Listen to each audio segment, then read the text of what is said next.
Hello மக்களே, இந்த வாரம் வீக்கெண்ட் எபிசோட் முடிஞ்சதுக்கப்புறம் வீடு ரொம்ப சைலண்ட்டாக இருந்துச்சுங்க. ரொம்ப ஜென்யூனான கான்வர்சேஷன், சண்டை, சச்சரவு இது எல்லாமே இல்லாமல் மெயினாக யாரும் கத்துற சவுண்ட் இல்லாமல் ரொம்ப ஸ்மூத்தாக போயிட்டு இருந்துச்சுங்க. இன்றைக்கி லைவில் பார்த்தீங்கன்னா ஒரு ஹாஃப் டே அந்த மாதிரி தான் இருந்துச்சு. நல்ல வைபாக இருந்துச்சு. ஆனால் செலிப்ரேஷன் ரவுண்டுன்னு சொல்லி வியானாவை உள்ளே விட்டுருக்காங்க. எம்மாடி, உங்கள் ஃபஸ்ட்டு உள்ளே இருக்கும்போது ஒரு கிரிஞ்சு 50% இருந்துச்சுன்னா இப்போ மறுபடியும் திருப்பி உள்ளே வரும்போது 60-70% ஏறிட்டு தான் வந்திருக்கு. பத்தாவதுக்கு வன்மத்தையும் நிறையா கொட்டியிருக்காங்க. ஃபர்ஸ்ட் ஆஃப் ஆல் இவங்க செலிப்ரேஷன் ரவுண்டில் வந்திருக்காங்க.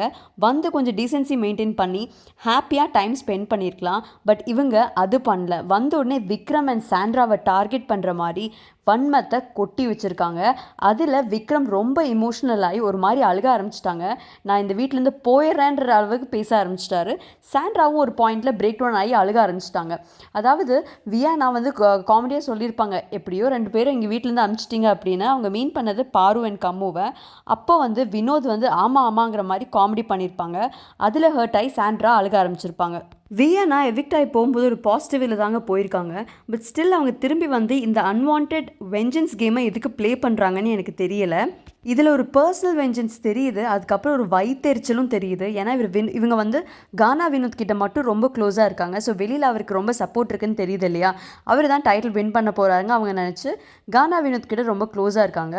கானா வினோத் கிட்ட சொல்லுவாங்க வியானா, இந்த மாதிரி இங்கே இருக்கிறவங்க யாருமே வர்த்தியே இல்லை டைட்டிலுக்கு, எப்படி இது வரைக்கும் வந்தாங்கன்னே எனக்கு தெரியலன்னு. இதுலேருந்தே தெரியுது அவங்களுக்கு பயங்கர வயிற்றெரிச்சல் இருக்குன்னு. எல்லாருமே ரொம்ப ஹார்ட் ஒர்க் போட்டு ஏதோ ஒன்று பண்ணி தான் இது வரைக்கும் வந்திருக்காங்க. முன்னாடியே இவங்க எவிக்டாகி வெளியில் போயிட்டு தேவையில்லாத பேச்சு இதெல்லாம். அதே மாதிரி இவங்களும் திவ்யாவும் ரொம்ப பேசியிருப்பாங்க. 2 பேர் கேரக்டரும் ஒரே மாதிரி தான், அதாவது யாரையும் பேச விட மாட்டாங்க. ஸோ அது பார்க்குறதுக்கே ரொம்ப காமெடியாக இருந்துச்சு. வியானா ஒன்று பேச ட்ரை பண்ணுவாங்க, பட் திவ்யா கண்டினியூஸாக பேசிகிட்டே இருப்பாங்க. அட் ஒன் பாயிண்ட் வியானா கத்த ஆரம்பிச்சிருவாங்க, இதுதாண்டி உன்னோட ப்ராப்ளம் அப்படின்னு. அதுக்குமே திவ்யா ஒத்து கொடுக்காம வளவலான்னு பேசிகிட்டு இருந்திருப்பாங்க. ஸோ இவங்க என்ன சொல்லியிருப்பாங்கன்னு பார்த்தீங்கன்னா, நீ வெளியில் சாண்ட்ராவோட வீடியோஸ் பார்த்த அப்படின்னா நீ அவங்கக்கிட்ட பேசவே மாட்டேன், அவங்க ஈவில் டு த கோர் அப்படின்னு சொல்லியிருப்பாங்க. பக்காவாக ட்ராமா விளையாண்டுட்ருக்காங்க, உன்னை பற்றி நிறைய மற்றவங்க கிட்டே பேசியிருக்காங்க, அவங்கள நம்பவே நம்பாத அப்படின்னு திவ்யா கிட்டே சொல்லியிருப்பாங்க. விக்ரம் கிட்டேயுமே ரொம்ப ரூடாக பேசியிருப்பாங்க.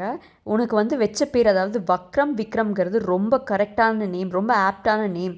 நீ எல்லாருமே ட்ரிகர் பண்ணி உன்னோட கேமை விளையாண்டுருக்க, எல்லாரையும் யூஸ் பண்ணியிருக்க அப்படின்னு ரொம்ப அலிகேஷன்ஸ் வச்சுருந்தாங்க.